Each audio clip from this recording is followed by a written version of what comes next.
afternoon. Good afternoon. Can you please introduce yourself to the jury? Hi, I'm Wendy Alvarez, the mother of Arlene Alvarez. And Wendy, how long have you lived in the Houston area? 30 years. And what area of town do you reside in? Southeast of Houston, Texas. Mm-hmm. And we've already met your husband, Armando. Yes. How many kids do you have now? 4. Can you state their names and their ages? Mm-hmm.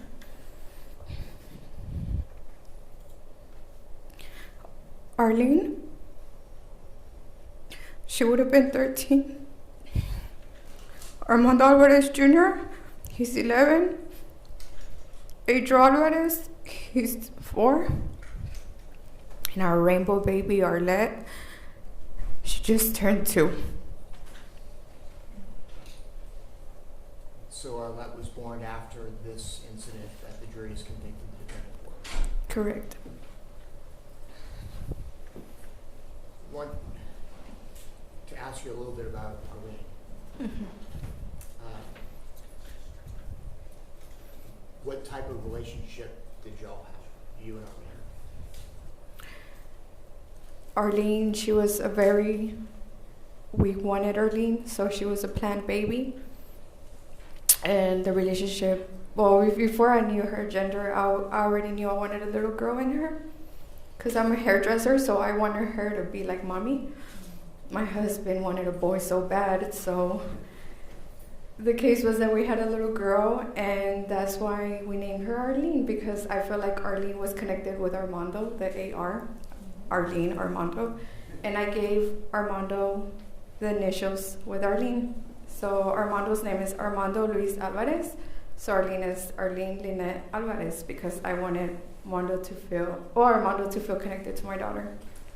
And I'll ask you briefly, the type of relationship you had with your mother was very different than you had with Arlene? Yes. So my mom was a very strict mom. She always wanted me to learn everything on my own. She was more strict, and she didn't want to confuse the relationship between a mom and a friend, because she didn't want me to disrespect my mom. But with my daughter, I wanted to change everything. I wanted her to be my best friend and to always connect with me. And I wanted her to grow older and always come to me for anything. So that's the bond that I created with her. And she was my best friend. So she was in the 4th grade, right? Correct. Was she a good student? Excuse me? Was she a good student? Yes. And you talked about you being a hairdresser. What were the types of things she was recently getting into when she was 9? Oh, she had already mastered a blunt haircut. She already knew how to blow dry with a paddle brush and a roll brush. And when my customers would come to my hair salon, she already knew the code not to say that their hair was orange or yellow, because my customers would panic. So she would tell everybody, do not say orange or yellow in my mom's hair salon, because my mom's customers are gonna freak out. So do not say that. She already knew the color wheel too. She was very smart.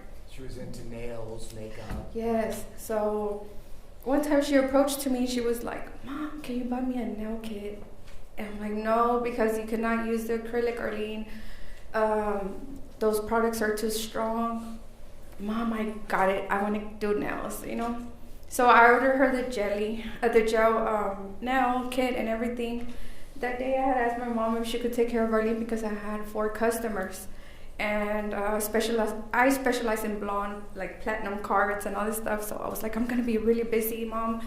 She was like, don't worry, leave her here. When I got back that day, Arlene already had her nails done. She did it by herself. She's like, Mom, see, I know, I have it in me. Like, I did my nails by my own. And that's it. That's all she had to do. Once she took off with her first nail set, she was already doing nails to everybody. She was the nail stylist in the family.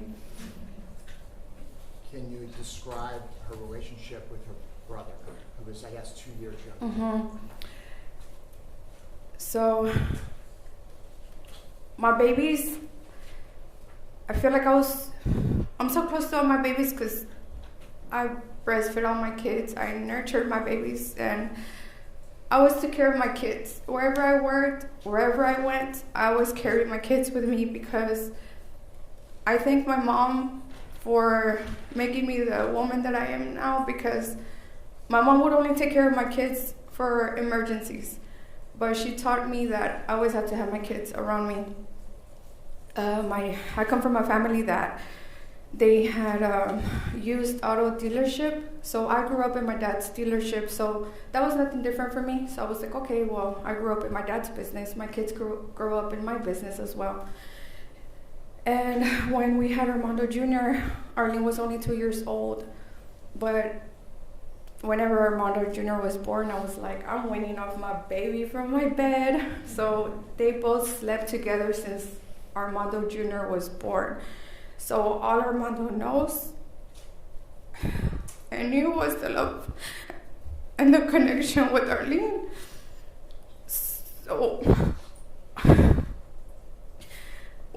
when we lost Arlene, it affected Armando Jr. so much, to a point where, like, his first year of Arlene's passing, he will pee on himself. He, until right now, he has low grades in school, and we have him in a special ed program because we want him to focus on his school, and it has affected him a lot, but thankfully he comes from a family that we go hard on family celebrations. We distract him with activities. When we can, we vacation to distract, and we have a lot of family orientation and a lot of family support. Let me ask you this. You had said that they would sleep in the same room until about 7 months ago. Mm-hmm. Where was he sleeping? Okay, so after Arlene's passing, he would sleep in the living room. He didn't want to sleep in the bed by himself. And until barely right now, I was telling John Jordan that he has approximately 7-8 months that he barely adjusted to his bed. So he's barely sleeping in his bed, but he cannot sleep in his room without no light. He has to have a light. So we bought him a big LED light that changes colors. That way he could feel relaxed. He sleeps with rain music. I put rain music for him so he could relax. And he did some school counseling, but so far has been resistant to counseling. Yes. Okay.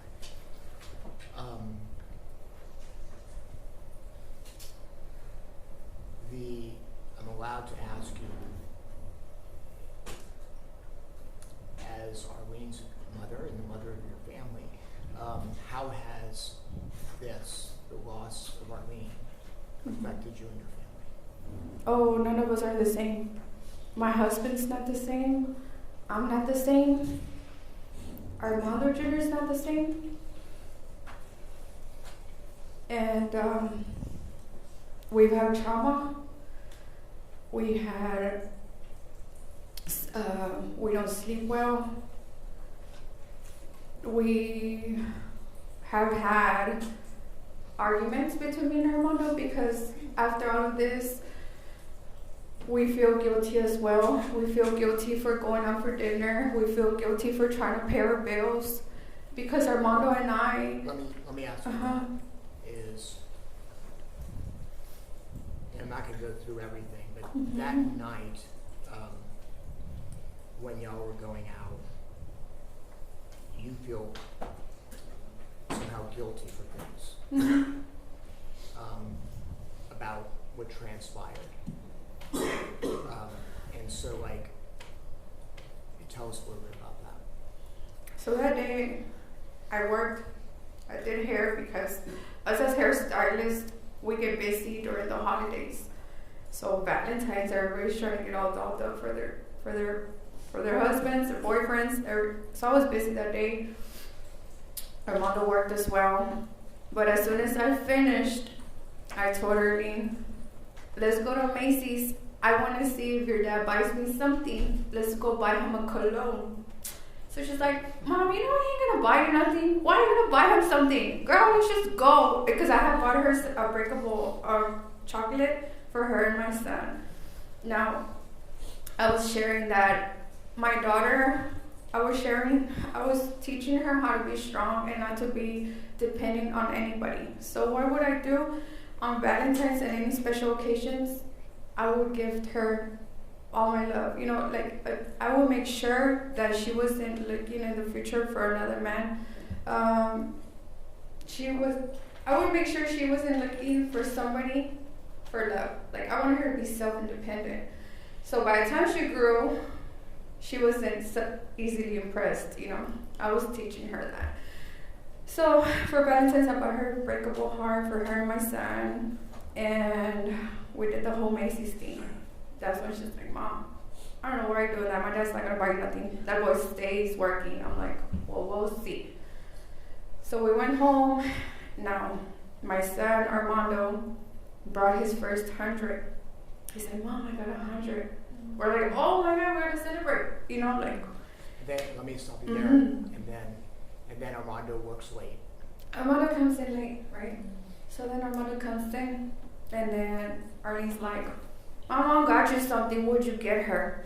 And then he's like, oh my God. And then Arlene goes and gets the gift. What are you gonna give my mom? Mom, I told you, but I didn't give you nothing, girl. Oh my God, you did all of that for nothing. So I was like, he's like, no. Oh my God, I'm so sorry. I went to work and I gotta make it up for y'all. And then Armando comes, and on top of that, I got 100 too. And he's like, oh, well, let's celebrate the 100 too. Let's go, come on. And then I was like, no, I'm not hungry. I don't want to go eat. He's like, no, come on, everybody change. We're already in pajamas. He's like, let's go, come on, we gotta celebrate this. He said, but before that, I gotta deposit this check, because if not, we're gonna go negative. Like, because our bills were gonna go in. So we're like, okay, let's go. And then you found you had a flat tire in your car. Oh yeah, all the red flags were there. When we got in my car, level 0, slash tire. And he was like, let's go in your mom's truck. And then he's like, I know, because your mom doesn't have the car seat. Let's go in my truck. So then I was like, oh, okay, we kept on. So when it came to, yeah. You told me as far as him having to deposit money, you could have done something, you didn't do it. Yes, I beat myself so bad, because the money that Mondo had to deposit, I had that money in my bank account. But since I was so mad that he didn't give me a gift, and I feel mad because I bought him a gift, and I feel like I'm the one who pushed him to take us out for dinner. And when he had to deposit money, I was like, no. He got here late, he didn't give me nothing, so I'm not gonna give him that money. So now, it was a slap in the face that all of this happened for $20 when I had more money in my bank account and I could have saved my daughter, and it was more of a big amount. So now, not only do I regret giving my husband a gift, now I regret not depositing him, transferring him that money. But it's like, why should I feel this guilt if we did nothing wrong that night? That day, my mom was like, Arlene, stay home, let your parents go eat. She's like, no, I gotta go have my chicken wings. Oh my God, I love the wings from Spanky's. I wanna get my salad. And Spanky's was y'all's family? It still is. I've been going to Spanky's since I was in 6th grade, and when Armando was my boyfriend, he would try to impress me with like his little, his favorite restaurants. I'm like, no, I got you better, man. We gotta go to Spanky's. So when I took him for the first date, he loved it. That was our family. That was y'all's first date place? No. That wasn't our first. Okay. No, that wasn't. But And Arlene grew up there. Armando Jr. grew up there. When I was pregnant for Armando Jr., my favorite was fried mushrooms. And so the last thing I'll ask you, we know around this time you all were building your own house, Mm-hmm. and Arlene got to design her own room. Oh, yes. And did y'all end up still completing that room? Like So, I was sharing that me and Armando, we bought our first home when we were 21. And I was sharing that, I don't know if I have a different mentality, but I was like, we were already we had around 5 years living in the house, and I had to Armando, you know what, I don't want to be slaved up in the system. He's like, what are you talking about? I was like, I don't want to be young and in debt. Like, let's sell the house, and whatever we profit, let's buy a house cash, you know? That way, if we have the rest of our debts, which is it was our vehicles at the time, But then, we're paid off, to right? fast forward, what you ended up doing during that time, because you're living with your folks. you So yes, designed the house. I just want to explain stuff a little bit. That way they don't feel like we were living with my parents, you know? So we bought off a property, we demoed the house, and that's how we bought that house with the amount of money that we profited from our first house. And that's whenever we included Arlene and we did our design of our house, because that was the plan. And we will go clean up our land and everything, because that was our dream. So that's why we were staying with my parents at the time, because my parents were like, why are you going to spend more money? Y'all just stay here. Whatever y'all have to continue on building the house, instead of spending more money, y'all could just go ahead and save the money and stay with us. So that's the reason why we were staying with my parents at the time, because we were under construction. So how was the room designed? The one for Arlene wanted her own shower, her own vanity. And when Arlene passed away, I didn't want to move on forward, because I wanted to finish the property with her, because, man, she was really good at cutting yard. She would get on the tractor and she would cut the yard. Man, she was real good at it, because even I tried it myself, and I'm like, man, this girl she was really good at even cutting the yard, like, because my husband, I know you haven't met him, but I'm not trying to talk good about him, but he always liked everything right. So when she would try to cut the yard, he would be like, you gotta go back and follow the line. So she got really good at that. So to me, I didn't want to move on forward with the house, because I wanted to finish it with her. But as an honor of love to her, I told my husband, no, you know what, let's move on forward. Let's finish this house for Arlene and for her brother and her sisters. Her brothers and her sister, you know, like, because they deserve it. And we learned that leaving everything for tomorrow, you just never know when there's not going to be no tomorrow. She had a big personality. She did. Passwords. We don't have any questions, Ron. Excuse me. Yes, sir.